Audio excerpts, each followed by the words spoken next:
नमस्कार दर्शक बंधु, जय जगन्नाथ। आज 25 तारीख जुलाई मास 2024 मसीहा गुरुवार। आज सूर्योदय समय सकाळ 5:23 एवं सूर्यास्त संध्या 6:23। आसतु जानिबा आज पंचांग। आज श्रावण मास कृष्ण पक्ष पंचमी तिथि रात्र 1:58 पर्यंत रही। षष्ठी तिथि आरंभ होब। आज चंद्र पूर्व भाद्र नक्षत्र रे अपराह्न 4:16 पर्यंत रहिबे। तापरे उत्तरा भाद्र नक्षत्र को गोचर करिवे। आज अपराह्न 1:30 रु 3:08 पर्यंत राहुकाल रही। यही समय आपण कौन शुभ कार्य न करिबा भल रहिबो। आज ब्रह्म मुहूर्त सकाळ 3:47 रु आरंभ हो 4:35 पर्यंत रही।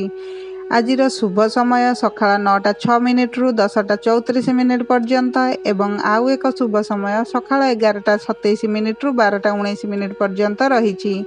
यही समय आपण जेकोसी शुभ कार्य आरंभ करि परिबे।